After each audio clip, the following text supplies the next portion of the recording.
Is a Taliban takeover of Afghanistan now inevitable? No, it is not.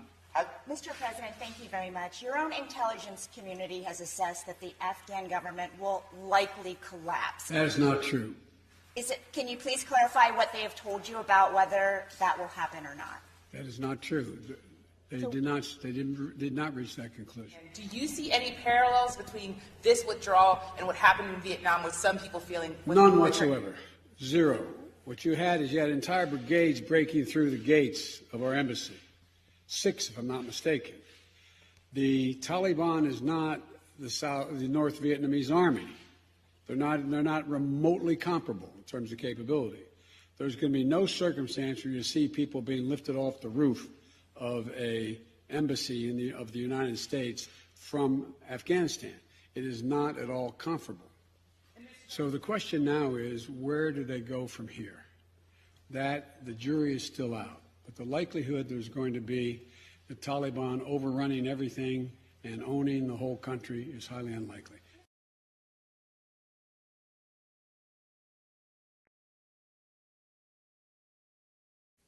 Tonight, 2 deadly attacks on U.S. forces in Afghanistan. At least a dozen American service members killed by at least one suicide bomber hidden in the crowd just outside the Kabul airport.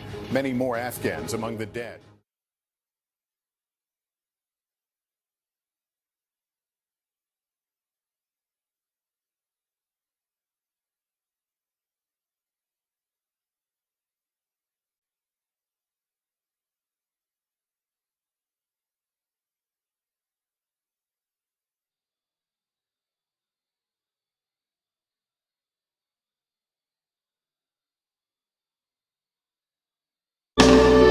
My son was one of the Marines that died yesterday.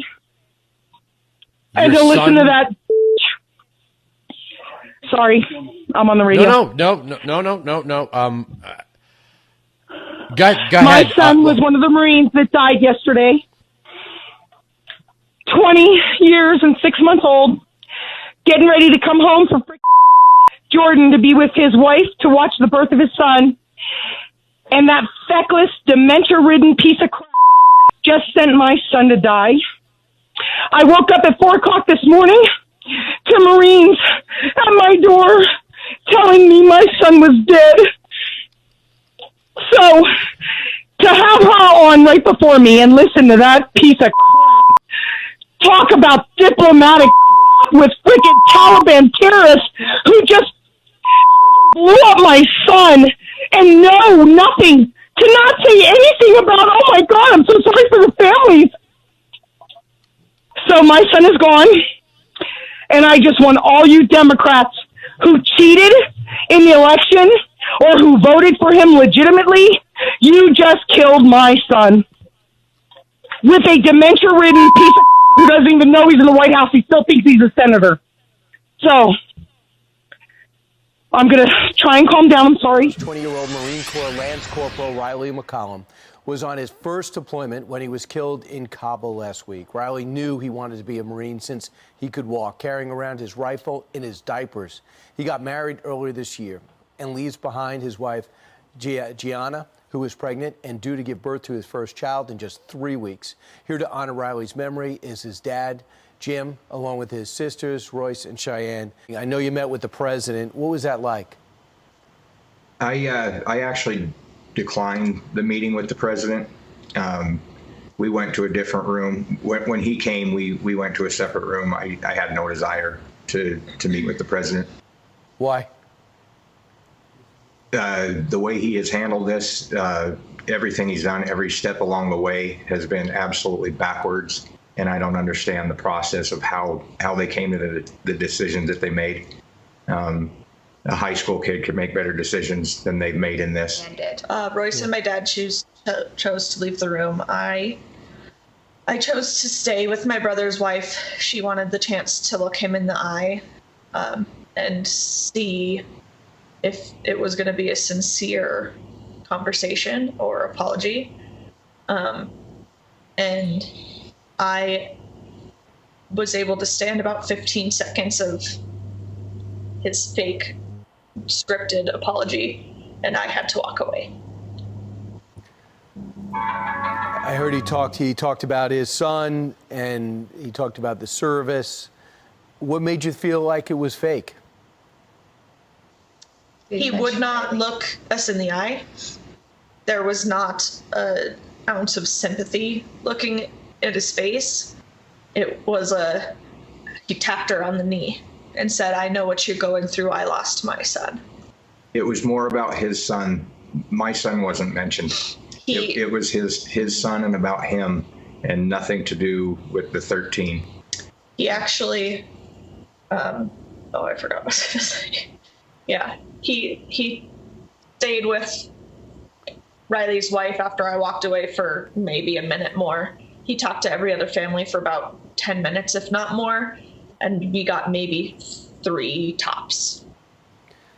How's Gianna doing, Jim? The girl is so strong. She obviously she's heartbroken. She's confused. She's devastated. She's trying to process this. Again, I love that girl so much, and I could not be more proud of her and how she has handled this at such a young age. She is a rock. She is going to be a wonderful mother. She loved Riley so much. She's doing well. She's back at Camp Pendleton. We're going to give her some time, let her have the baby, let her get settled a little bit, and then we will have a celebration of life for Riley somewhere down the road. We miss her as soon as we had to leave her yesterday. There's a hole in our heart, wanting to be with her. We're missing my son all over again by not being able to be with her. She's the piece that brings us all together now.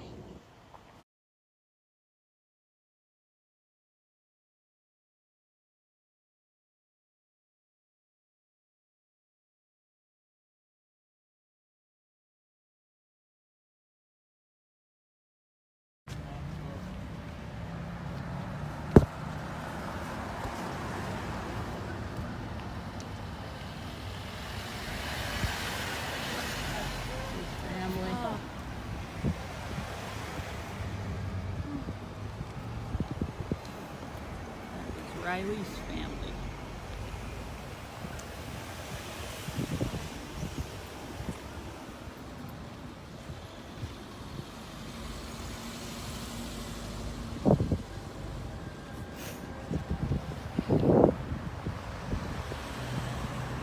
Thank you all for coming and being here.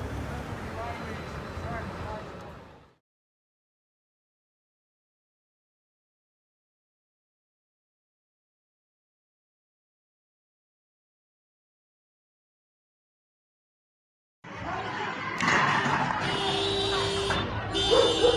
In one of the final acts of its 20-year war in Afghanistan, the United States fired a missile from a drone at a car in Kabul.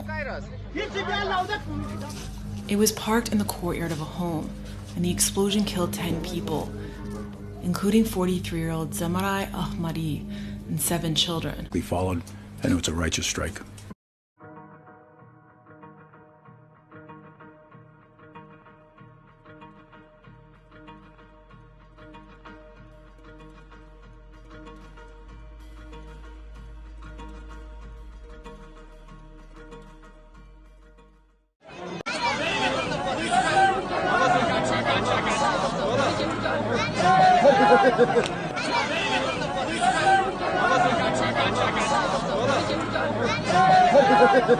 Guys!